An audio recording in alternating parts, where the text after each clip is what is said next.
প্রিয় ছাত্রছাত্রীরা, আজকে আমি তোমাদের কাছে খুবই একটি গুরুত্বপূর্ণ গ্রামার নিয়ে এসেছি। গ্রামারটা হলো ক্লোজ। ক্লোজটার প্রতি যদি সঠিক ধারণা আমাদের না থেকে থাকে, তাহলে আমরা ইংলিশ গ্রামারের ট্রান্সফরমেশন অফ সেন্টেন্সেস এগুলো একবারই করতে পারবো না। কমপ্লেক্স সেন্টেন্স, কম্পাউন্ড সেন্টেন্সের যে জয়নিংগুলো সেগুলো তো করতেই পারবো না। তাছাড়া সেন্টেন্সের যে কনস্ট্রাকশন, সেন্টেন্সের যে সিনথেসিস, সেইগুলো আমরা বুঝতেই পারবো না। সেই জন্য আজকে তোমাদের সামনে আমি নিয়ে এসেছি ক্লজ। এই ক্লজটা শেখার আগে আমাকে ক্লজ এবং ফ্রেজের মধ্যে পার্থক্যটা একটু জানতে হবে। না হলে ক্লজ এবং ফ্রেজের মধ্যে পার্থক্য যদি না জানতে পারি, তাহলে আমাদের ঠিক ক্লজটা বুঝে আসবে না, কোনটা ক্লজ আর কোনটা ফ্রেজ। চলে যাওয়া যাক ক্লজ এবং ফ্রেজের মধ্যে। দেখো আমি লিখেছি difference of clause and phrase. Clause এবং ফ্রেজের মধ্যে পার্থক্য কী, এই জায়গায় দেখো লিখেছি phrase. A phrase is a group of words which does not contain a finite verb. Phrase হলো এমন শব্দগুচ্ছ যার মধ্যে কোনো ফাইনাইট ভার্ব বা সমাপিকা ক্রিয়া থাকে না। পরেরটা দেখো close. A clause is a group of words that contain a finite verb. Close হলো এমন শব্দগুচ্ছ যার মধ্যে একটি ফাইনাইট ভার্ব বা সমাপিকা ক্রিয়া থাকে।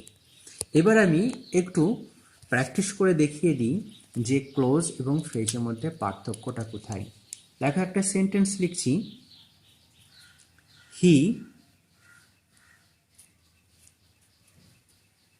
সেন্টেন্সটা দেখো, he gave me a gold chain. এই সেন্টেন্সটা দেখো, he gave me a gold chain. তার পাশেই একটা সেন্টেন্স লিখছি, he gave me a chain which, gave me a chain which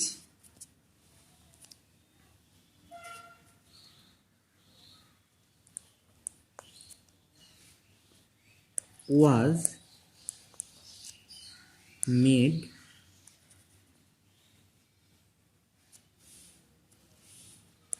of gold। এই জায়গাটা দেখো, he gave me a gold chain, সে কি দিয়েছে আমাকে? একটা সোনার চেন দিয়েছে। এই সেন্টেন্সটা দেখো, he gave me a chain, he gave me a chain which was made of gold.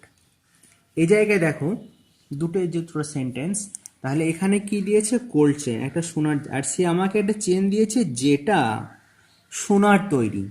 তাহলে এই যে সেন্টেন্সটা, গোল্ড চেনের এই জায়গাটা দেখো কোনো ফাইনাইট ভার্ব নেই, অর্থাৎ এই পোর্শনটায়, এই অংশটা হচ্ছে তোমার ফ্রেজ।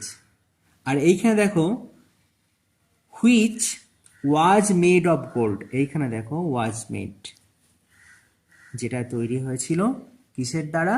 এখানে দেখো একটা ফাইনাইট ভার্ব রয়েছে, ফাইনাইট ভার্ব রয়েছে,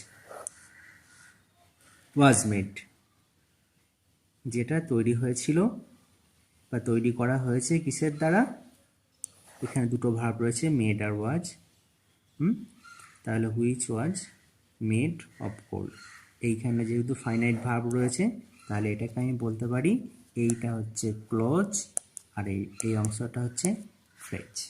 বোঝা গেল? এটা হচ্ছে ক্লোজ আর এই অংশটা হচ্ছে, এটা ক্লোজ আর এটা হচ্ছে ফ্রেজ। তাহলে ক্লোজ এবং ফ্রেজের মধ্যে পার্থক্য আমরা বুঝতে পারলাম যে ক্লোজ কাকে বলে আর ফ্রেজ কাকে বলে। যেহেতু ফ্রেজের মধ্যে কোনো ফাইনাইট ভার্ব নেই, তাই ফাইনাইট ভার্ব থাকে না, আর ক্লোজের মধ্যে কি থাকবে? একটা ফাইনাইট ভার্ব বা সমাপিকা ক্রিয়া থাকবে। ঠিক আছে, এইবার আমি ক্লোজে চলে আসবো। ক্লোজের সঙ্গে আমি আগেই বলেছি যে ক্লোজ এমন একটা গ্রামাটিক্যাল ডিভাইস যার মধ্যে কি থাকবে? একটা ফাইনাইট ভার্ব থাকবে। এইবার ফাইনাইট ভার্ব থাকবে, অবশ্যই থাকবে, এবং ক্লোজের মধ্যে একটা লিঙ্কারও থাকবে। অনেক সময় দেখা যায় ক্লোজটা ঠিক লিঙ্কার তো থাকে না, অথচ সেটা ক্লোজ। অনেক সময় লিঙ্কারটা থাকে না কিন্তু সেটাও ক্লোজ। এই জন্য নেসফিল্ড এর গ্রামারে দেখবে অনেক জায়গায় পিসি দাস এরকম গ্রামারটা বলেছেন যে a clause is a group of words that contains a finite verb expressed or understood. Express or understood তার মানে কি কথাটা হলো এই জায়গায় যে সেজন্য আমরা বলতে পারি যে এখানে যে একটি ক্লোজ এমন ক্লোজে একটি ফাইনাইট ভার্ব বা সমাপিকা ক্রিয়া প্রকাশ্যভাবে অথবা উজ্জ অবস্থায় থাকতে পারে। ভালো করে বোঝো, একটি ক্লোজের মধ্যে একটি ফাইনাইট ভার্বটা থাকবে, সেটা প্রকাশ্য থাকতে পারে অথবা উজ্জ্বও থাকতে পারে। বুঝতে পারলে? সেটাকে বুঝে নিতে হবে। এই জন্য এই সংজ্ঞাটাই বলা হচ্ছে এক্সপ্রেস অর আন্ডারস্টুড। বুঝতে পারলে? কীরকম এই জায়গায় তোমাকে আমি বলে দিচ্ছি, দেখো।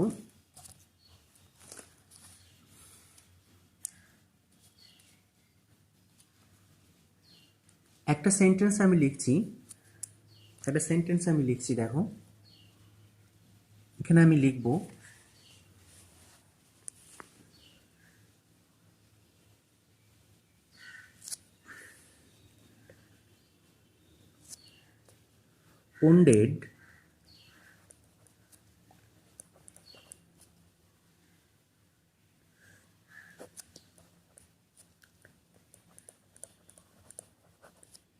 wounded in war,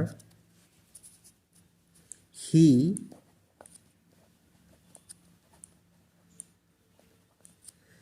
returned home.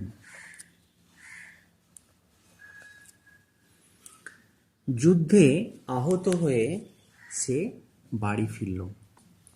wounded in war, he returned home. যুদ্ধে আহত হয়ে সে বাড়ি ফিরল। এখানে দেখো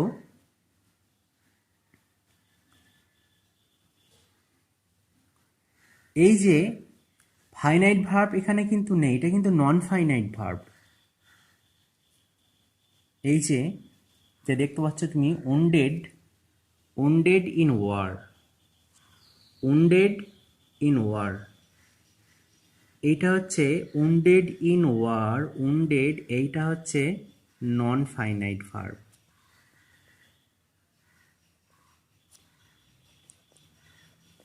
এটা নন ফাইনাইট ভার্ব, এই ভার্বটা হচ্ছে non finite verb. wounded in war, এইটা হচ্ছে নন ফাইনাইট, তাহলে ফাইনাইট ভার্ব নয়, কিন্তু এর মধ্যে ফাইনাইট ভার্ব লুকিয়ে আছে। তাহলে কিভাবে লুকিয়ে আছে আমি যদি পাই, সাবজেক্ট যদি আমি বসাই, তাহলে আমি এইভাবে এটা করতে পারি। কীরকম হতে পারে? wounded in ওয়ার্ডটা এখানে হতে পারে, এই জায়গাটা আমি এখানে তীর দিয়ে দেখিয়ে দিচ্ছি, দেখো। এই জায়গাটা হচ্ছে when he was wounded in the war,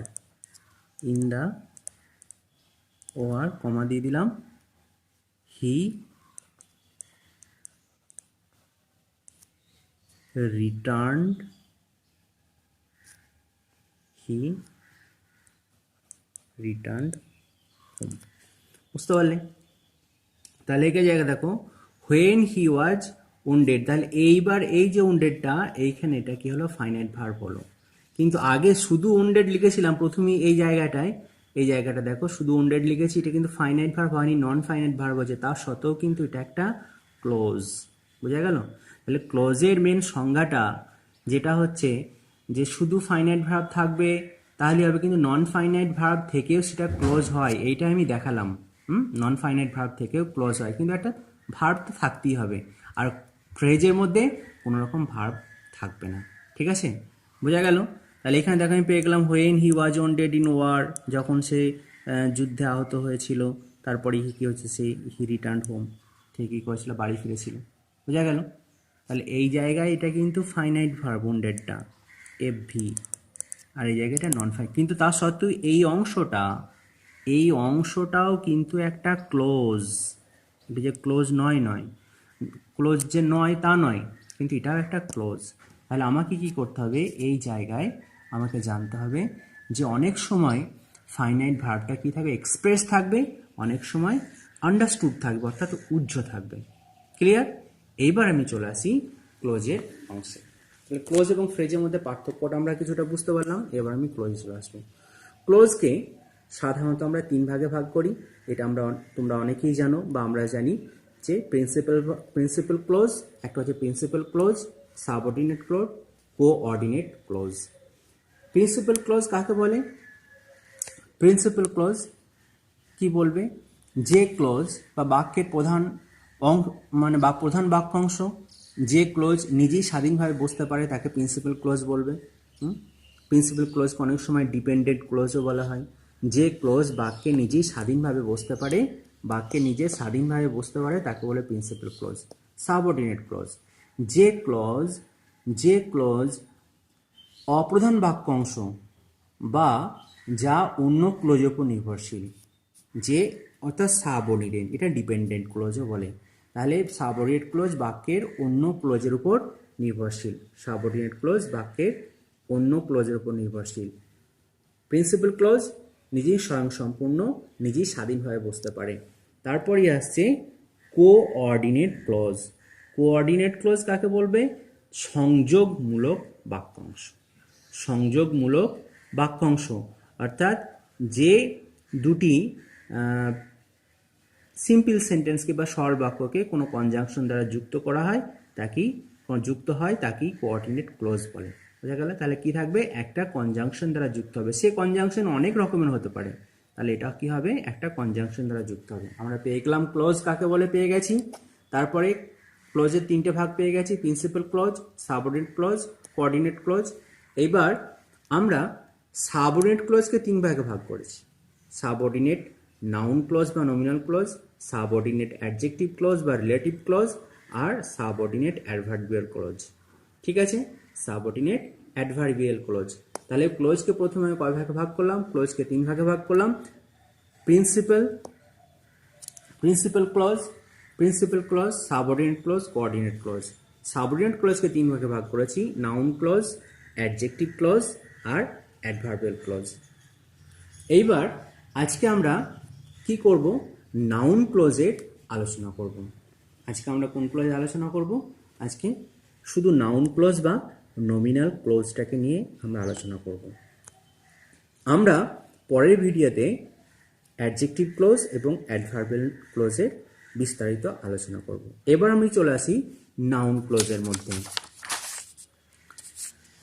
দেখো, নাউন ক্লোজ বা নমিনাল ক্লোজ। নাউন ক্লোজ বা নমিনাল ক্লোজ। নাউন ক্লোজ কাকে বলবেন? যে ক্লোজ বা যে বাক্যাংশ নাউনের মতো কাজ করে তাকে নাউন ক্লোজ বলবে। সাধারণভাবে আমরা এটাই বুঝি। তো এটা সংজ্ঞা এটা হতে পারে যে নাউন ক্লোজ বাক্যে নাউন যেভাবে ব্যবহৃত হয় সেইভাবে বসে। ভালো করে শোনো, নাউন ক্লোজ বাক্যে নাউন যেভাবে ব্যবহৃত হয় সেইভাবেই বসে। তাহলে নাউন একটা বাক্যের মধ্যে নাউন যেভাবে বসে, নাউন ক্লোজটাও সেইভাবে বসবে। নাউন কখনো সাবজেক্ট হিসাবে বসবে, নাউন কখনো অবজেক্ট হিসাবে বসবে, বিভিন্ন জায়গায় বিভিন্ন রকম বসবে। মনে করো রাম ইজ এ গুড বয়, তুমি জানো এখানে নাউন কোনটা? রামটা নাউন, বয়টাও নাউন। তাহলে এখানে রাম একটা নাউন, বয় একটা নাউন, তাহলে রাম একটা হচ্ছে সাবজেক্ট আর বয় কি অবজেক্ট, তাই তো? তাহলে ঠিক এরকমই নাউন ক্লোজ কখনো বাক্যের মধ্যে সাবজেক্ট হিসাবে বসবে, কখনো অবজেক্ট হিসাবে বসবে। আরও বিভিন্ন ডিভাইসগুলো আছে, সেগুলো আমি এবার বিস্তারিত আলোচনা করব। এবার চলে আসি নাউন ক্লোজের ক্লাসিফিকেশন। নাউন ক্লোজকে আমরা সাধারণত 5 ভাগে ভাগ করব। আর একটা ভাগ আছে, সেই ভাগটা আমি শুধু একটু বলে দেবো তোমাদেরকে, তাহলে 6টা ভাগ হয়ে যাবে। কিন্তু আমরা প্রাথমিকভাবে নাউন ক্লোজকে 5 ভাগেই ভাগ করব। আর একটা ভাগ আছে সেটা আমি পরে বলে দেবো, শেষে এই নাউন ক্লোজে ডিসকাস হয়ে যাওয়ার শেষে আমি ওটা আলোচনা করব। তাহলে দেখো নাউন ক্লোজকে আমরা কয় ভাগে ভাগ করেছি? সাধারণত 5 ভাগে ভাগ করেছি। প্রথমে দেখো সাবজেক্ট অফ এ ভার্ব, একটা ভার্বের সাবজেক্ট হিসাবে কাজ করবে। সাবজেক্ট অফ এ ভার্ব, এখানে আমি একটা সেন্টেন্স বলেছি, সেন্টেন্সটা কি? একটা সেন্টেন্স ধরে মনে করো, এই সেন্টেন্সটা রাম ইজ এ গুড বয়। তাহলে এখানে সাবজেক্ট, এটা অবজেক্ট। তাহলে এখানে কি হচ্ছে? এই জায়গাটায় নাউন ক্লোজ বসতে পারে, সাবজেক্টের জায়গায় বসতে পারে। বোঝা গেছে? সাবজেক্টের জায়গায় বসতে পারে, রামের জায়গায় বসতে পারে নাউন ক্লোজ। বোঝা গেল? আবার অবজেক্ট অফ এ ভার্ব, একটা ভার্বের অবজেক্ট হিসাবে ব্যবহার হতে পারে, এরকম জায়গায় বসতে পারে অবজেক্ট। এটা মনে করো ভার্ব, এটা সম্পূর্ণটা যদি আমি অবজেক্ট ধরে নিই, তাহলে এই ভার্বের সাপেক্ষে এই জায়গাতেও নাউন ক্লোজ বসতে পারে, এই জায়গাতে। তাহলে সাবজেক্টে বসতে পারে, আবার অবজেক্টেও বসতে পারে। বোঝা গেল? তারপরে দেখো 3 নম্বর আসছে অবজেক্ট টু এ প্রিপোজিশন। একটা প্রিপোজিশনের অবজেক্ট হিসাবে বসবে। অবজেক্ট খুব সাধারণভাবে দেখো, অবজেক্ট কখনো কোনো একটা বাক্য, এটা মনে করো একটা বাক্য, অবজেক্ট কখন, এটা ভার্ব, অবজেক্ট কখনো ডান দিকে বসে না, ভার্বের সবসময় বাঁ দিকে বসে। বা কাউরির সাপেক্ষে যদি অবজেক্ট হয়, এটা যদি মনে করো প্রিপোজিশন, তাহলে প্রিপোজিশন যদি এটা প্রিপোজিশন হয়, তাহলে অবজেক্টটা অবশ্যই এই জায়গায় বসবে, এইখানে কখনোই বসবে না, সবসময় অবজেক্ট ডান দিকে বসবে। এটা যদি প্রিপোজিশন হয়, এটা মনে করো প্রিপোজিশন, তাহলে অবজেক্ট কোথায় বসবে? এই প্রিপোজিশন ডান দিকে বসবে। তাহলে এখানে দেখো অবজেক্ট টু এ প্রিপোজিশন, এটা গেল। তারপর দেখো complement to a verb. Complement to a verb, একটা ভার্বের কমপ্লিমেন্ট হিসাবে কাজ করবে। তারপরে দেখো in apposition to a noun, একটা নাউনের অ্যাপোজিশন হিসাবে ব্যবহৃত হবে। আমি কমপ্লিমেন্ট টু এ ভার্ব এবং in apposition to a noun, complement আর অ্যাপোজিশন এই জিনিস দুটো আমি একটু তোমাদেরকে বলেও দেবো, এখন একটু আলোচনা করে নিই, ওইটা আমি পরে একটু ডিসকাস করে দেবো। তাহলে সাধারণভাবে কয় ভাগে ভাগ করলাম? সাধারণভাবে আমরা এটাকে 5 ভাগে ভাগ করেছি। Subject to a verb, object of a verb, object to a preposition, complement to a verb, apposition to a noun অথবা প্রোনাউন। এইবার চলে এসো subject of a verb. Subject of a ভার্বের কিভাবে কাজ করবে? Subject of a verb, subject of a যে ভার্বটা, এটার কাজটা কিভাবে হবে দেখা যাক, আমরা আলোচনা করি।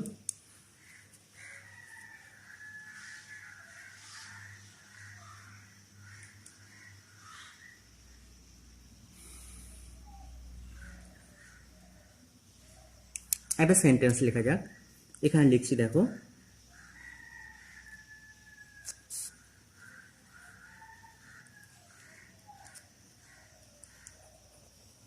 that he is a good boy. That he is a good boy is known to us. That he is a good boy is known to us.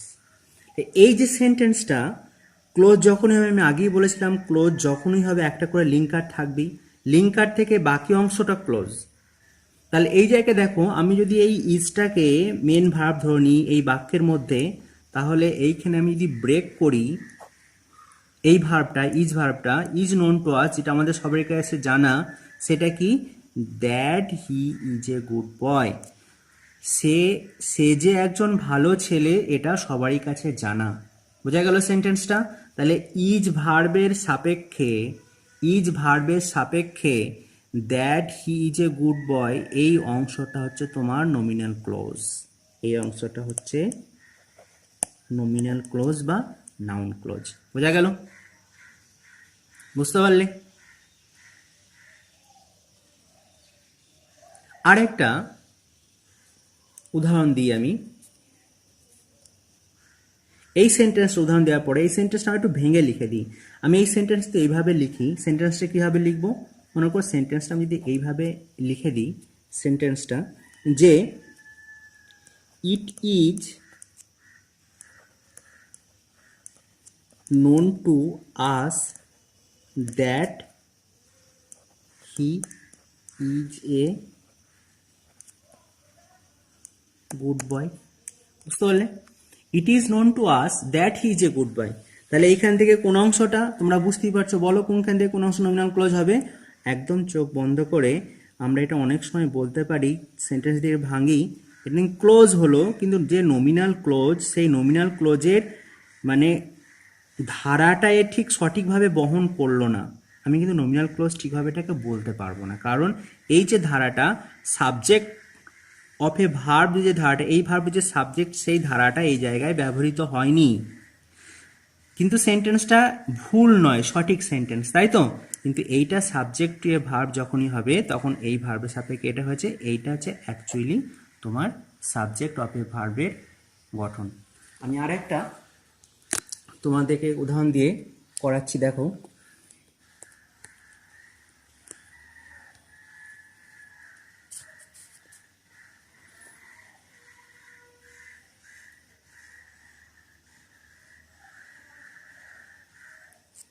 When he will return, when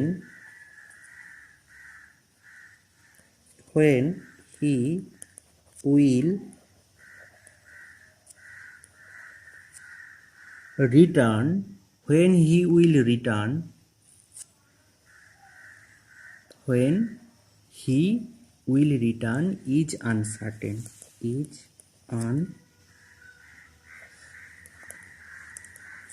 সে যে কখন আসবে এটা অনিশ্চিত, এটা নিশ্চিত নয়। তাহলে আমি ঠিক ওইভাবে বলতে পারি এই সেন্টেন্সটাকে আগের মতোই, এই যে ইজ ভার্ব, এই ইজ ভার্বের সাপেক্ষে হোয়েন হি উইল রিটার্ন, এই অংশটা হচ্ছে নমিনাল ক্লোজ, এই অংশটা নমিনাল ক্লোজ ইজ ভার্বের সাপেক্ষে। এই সেন্টেন্সটা আমি এইভাবেও লিখতে পারতাম যে it is uncertain that, it is uncertain when he will return, it is uncertain when he will return. বুঝতে পারলে? It is uncertain when he will return. তাহলে আমি প্রথমটা পেলাম সাবজেক্ট অফ এ ভার্ব, এই অংশটা আমার হয়ে গেল। এবার আসছি, দেখো, অবজেক্ট অফ এ ভার্ব, একটা ভার্বের অবজেক্ট হিসাবে কাজ করবে। এবার অবজেক্ট অফ এ ভার্বের, দেখো আমি লিখি, একটা সেন্টেন্স লিখছি, উই নো, আমরা জানি, that the earth is a planet. আমরা জানি, উই নো, আমরা জানি দ্যাট যে the earth is a planet, পৃথিবী হচ্ছে একটি গ্রহ। আমরা জানি যে পৃথিবী একটি গ্রহ। তাহলে এই জায়গায় দেখো, আমরা জানি, এই অংশটা হচ্ছে প্রিন্সিপাল ক্লজ যদি ধরে নিই, দ্যাট থেকে বাকি অংশটা that earth is a planet, এইটা হচ্ছে নমিনাল ক্লজ। এখানে এই নো জানা ভার্বটার অবজেক্ট হিসাবে কাজ করছে এই অংশটা, জানা ভার্বটার অবজেক্ট হিসাবে কাজ করছে এই অংশটা। বোঝা গেল?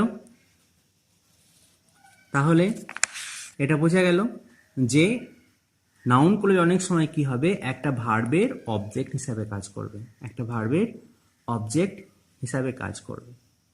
বুঝতে পারলে? আবার আমি বলতে পারি এটা এইভাবে, একটা উদাহরণ দিতে পারি, কি একটা উদাহরণ দিয়ে দিই, I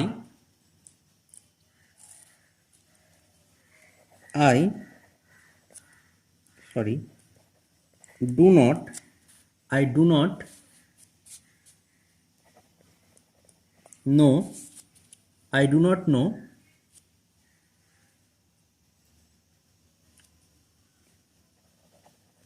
when I shall return। আমি জানি না, I do not know when I shall return, আমি জানি না আমি কখন ফিরব, আমি জানি না আমি কখন ফিরব, I do not know when I shall return. তাহলে এখানে দেখো, আই ডু নট নো, আমি জানি না, তারপর বসেছে হোয়েন, এটা তো লিঙ্কার। তাহলে এই আই ডু নট নো, এই যে দুটা নিশ্চয় অক্সিলারি, নোটা হচ্ছে তোমার ফাইনাইট ভার্ব, প্রিন্সিপাল ভার্ব বলতে পারো আর কি, মেন ভার্ব, এটা অক্সিলারি ডুটা। আমি জানি না কখন আমি ফিরবো। তাহলে এই যে নো ভার্বের সাপেক্ষে বাকি এই অংশটা তোমার অবজেক্টিভের কাজ করছে, নো ভার্বের অবজেক্ট হিসাবে কাজ করছে এই অংশটা, তাহলে আমি এটাকে বলতে পারি অবজেক্ট অফ এ ভার্ব। অবশ্যই বলতে পারি এটা অবজেক্ট অফ এ ভার্ব। নিশ্চয়ই বুঝতে পেরেছ। এবার আমরা চলে আসবো object to a preposition. প্রিপোজিশনে object হিসাবে কাজ করবে অবজেক্ট টু এ প্রিপোজিশন। একটা উদাহরণ লিখে নিই। Object to a preposition, pay attention to what I say. লিখে নিই, pay attention to what I say. Pay attention to what I say. এখানে দেখো এই সেন্টেন্সটা, এখানে দেখো সাবজেক্টে কিন্তু উজ্জ আছে, তাই ইউ পে অ্যাটেনশন, তুমি মনোযোগ দাও টু হোয়াট আই সে, যেটা আমি বলছি। এই যে টু তো অবশ্যই প্রিপোজিশন, টুটার এই প্রিপোজিশনটার অবজেক্ট হিসাবে কাজ করছে হোয়াট আই সে। তাহলে হোয়াট আই সেটা হচ্ছে অবজেক্ট টু এ প্রিপোজিশন, অর্থাৎ এই জিনিসটা হচ্ছে তোমার নমিনাল ক্লোজ বা নাউন ক্লোজ। বুঝতে পারলে? এই জায়গাটা বুঝতে পারলে? হ্যাঁ। তাহলে যখন প্রিপোজিশন থাকবে নিশ্চয়ই প্রিপোজিশনের পরেই কি বসবে? লিঙ্কার বসবে। এটা তো লিঙ্কার, প্রিপোজিশনের পরেই তো লিঙ্কার, হোয়াটটা তো লিঙ্কার, এটা লিঙ্কার। তাহলে প্রিপোজিশনের পরেই লিঙ্কার বসবে। যখনই দেখবে প্রিপোজিশনের পরে লিঙ্কার বসছে, সেইখান থেকে বাকি অংশটা হচ্ছে তোমার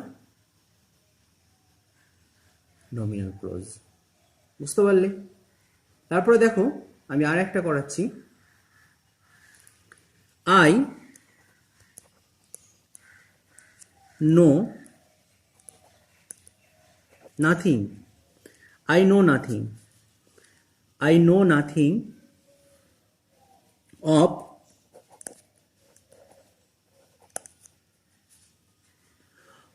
what he will do, of what he will do. I know nothing, আমি জানি না, আমি কিছুই জানি না। of what he will do, সে যে কি করবে। তাহলে এখানে দেখো অফটা নিশ্চয়ই প্রিপোজিশন, তাহলে অফের পরই বসেছে একটা লিঙ্কার, লিঙ্কারের পর বাকি অংশটা নিশ্চয়ই এটা একটা নমিনাল ক্লোজ। তাহলে নিশ্চয়ই বুঝতে পারছো যখনই প্রিপোজিশন থাকবে তারপরে যদি লিঙ্কার থাকে বাকি অংশটা কি করব আমি, সেটা একটা নমিনাল ক্লোজ হিসেবে ধরে নেবো, যেহেতু এখানে অবজেক্ট টু এ প্রিপোজিশন এই অংশটাকে কভার করছে। এবার চলে আসবো complement to a verb. Complement to a verb, complement কাকে বলে এটা একটু জানাও দরকার। অবশ্যই আমি কমপ্লিমেন্ট জন্য একটা আলাদা ভিডিও তৈরি করব ছোট্ট করে, সাথে বলে দেবো। এই জায়গায় এটা বলে দিই যে কমপ্লিমেন্ট হচ্ছে এমন কতগুলো ভার্ব, যেই ভার্বের পরে কিছু যদি না বসানো হয় তাহলে সেই ভার্বের অর্থটা সম্পূর্ণ প্রকাশ পায় না, সেন্টেন্সটা ঠিক ক্লিয়ার হয় না, তাকে কমপ্লিমেন্ট বলে। আমি ধরো মনে করি যে দ্য আর্থ ইজ, পৃথিবী হয়, ফুল স্টপ দিয়ে দিলাম। পৃথিবী কি হয় আমার কাছে পৃথিবীর কোনো ধারণা আসছে না। আমি যদি বলে দিই দ্য আর্থ ইজ রাউন্ড, পৃথিবী হয় গোল, তাহলে ধারণাটা ক্লিয়ার হচ্ছে। তাহলে রাউন্ডটা হচ্ছে ওই ইজের কমপ্লিমেন্ট। বুঝতে পারলে? ইজ ভার্বের কমপ্লিমেন্ট হচ্ছে রাউন্ডটা, ইজ ভার্বের কমপ্লিমেন্ট হচ্ছে রাউন্ড। আমি এখানে কি বলছি দেখো, the earth is, full stop দিয়ে দিলাম। আর্থ ইজ লিখলাম, দিয়ে ফুল স্টপ দিয়ে দিলাম, কিছু দিলাম না। কিন্তু এই যে ইজ ভার্বের ধারণাটা পৃথিবী কেমন হয় আমার কাছে প্রশ্ন থেকে যাচ্ছে। তাহলে যখনই আমি আর্থ ইজ রাউন্ড লিখবো তাহলে ইজ ভার্বের ধারণাটা ক্লিয়ার হয়ে গেল। তাহলে এখানে এই রাউন্ডটা হচ্ছে কমপ্লিমেন্ট। এই কমপ্লিমেন্টকে দুই ভাগে ভাগ করা যায়, একটা হচ্ছে সাবজেক্টিভ কমপ্লিমেন্ট, একটা হচ্ছে অবজেক্টিভ কমপ্লিমেন্ট। যখন অবজেক্টের ধারণাটাকে ক্লিয়ার করে দেবে, এখানে দেখো অবজেক্টের ধারণাটাকে ক্লিয়ার করে দিয়েছে যে পৃথিবী কেমন হয় না গোল, তাহলে এটা সাবজেক্টিভ কমপ্লিমেন্ট। এখানে ধর আর্থটা তো সাবজেক্ট, এখানে সাবজেক্টিভ কমপ্লিমেন্ট। আবার অনেক সময় দেখা যাবে যে অবজেক্টের ধারণাকে ক্লিয়ার করছে, সেই কমপ্লিমেন্ট হচ্ছে অবজেক্টিভ কমপ্লিমেন্ট। কমপ্লিমেন্টে পরে আসবো, এবার আমি চলে যাচ্ছি কমপ্লিমেন্ট টু এ ভার্ব। দেখো লাইফ, লাইফ ইজ জীবন হয়, লাইফ ইজ জীবন হয়, what, life is what we make it, what we make it, what we make it. জীবন হয় জীবনটাকে আমরা যেভাবে তৈরি করব, বুঝতে পেরেছো? তাহলে এখানে দেখো লাইফ ইজ, ইজের পর এই অংশটা এটা কমপ্লিমেন্ট হিসাবে কাজ করছে, কমপ্লিমেন্ট, অর্থাৎ এই অংশটা হচ্ছে তোমার নমিনাল ক্লোজ, বুঝতে পারলে? এটা হচ্ছে নমিনাল ক্লোজ।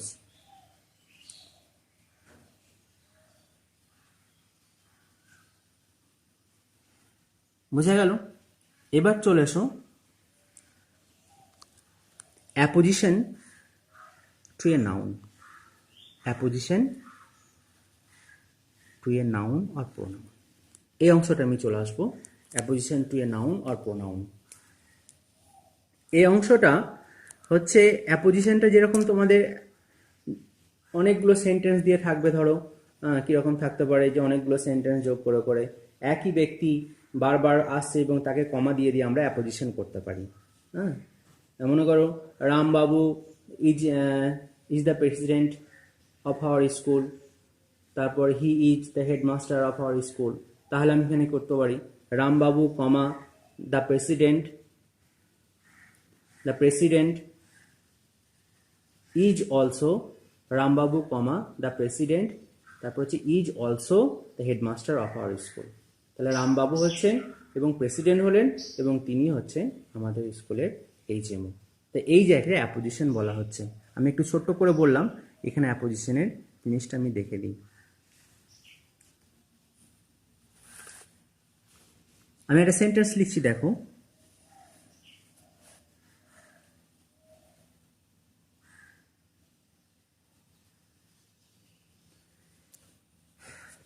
the fact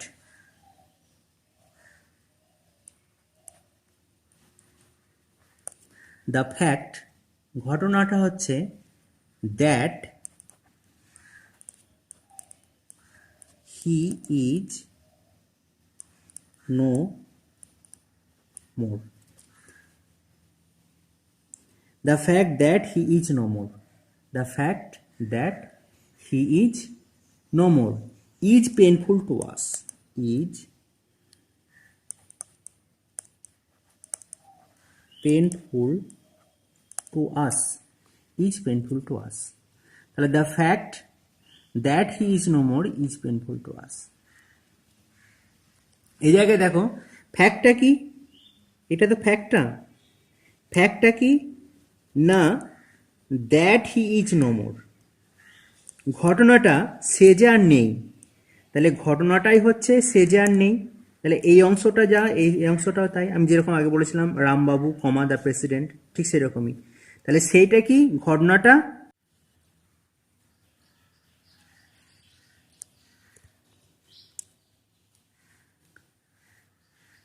তাহলে দেখো এই জায়গাটা যেটা বললাম যে that he is no more, এই অংশটা নিশ্চয়ই, এই অংশটা that he is no more, এই অংশটা হচ্ছে তোমার নমিনাল ক্লোজ, আর এটাও অ্যাপোজিশনও। কার সাপেক্ষে, কোন ভার্বের সাপেক্ষে? এই ইজ ভার্বের সাপেক্ষে, বুঝতে পেরেছো? এই ইজ ভার্বের সাপেক্ষে। আর কোন নাউনের সাপেক্ষে? এই নাউনটার সাপেক্ষে। কোন নাউনের সাপেক্ষে? দ্য ফ্যাক্ট, এই অংশটা দ্য ফ্যাক্ট, এর সাপেক্ষে দ্য ফ্যাক্ট, এইটার সাপেক্ষে, এইটা হচ্ছে in apposition to a noun. এই যে নাউন এসছে টু এ নাউন, তাহলে এই যে দ্য ফ্যাক্ট, এটা তো সাবজেক্ট, এটা তো নাউন, ঘটনা, ঘটনা তো একটা নাউন, ঘটনা তো একটা অবশ্যই নাউন। তাহলে এই জায়গায় এই অংশটা তোমার হচ্ছে এই নাউনের সাপেক্ষে, এইটা in apposition to a noun. Clear? তাহলে আজকে আমি নমিনাল ক্লোজটা তোমাদেরকে বলে দিলাম। নমিনাল ক্লোজের কটা ভাগ? অবশ্যই 5টা ভাগ। 5টা ভাগ কী কী আমি আর একবার বলে দিই। Subject of a verb, object of a verb, object to a preposition, complement to a verb, আর একটা কি বলেছি শেষে, অ্যাপোজিশন টু এ নাউন আর প্রোনাউন। আর একটা কথা বলেছিলাম যে আর একটা ভাগ সেটা আছে সেইটা খুব একটা প্রযোজ্য না হলেও আমি মুখে বলে রাখছি, object to a missing preposition অথবা complement to an adjective, complement to an adjective. বুঝতে পেরেছ?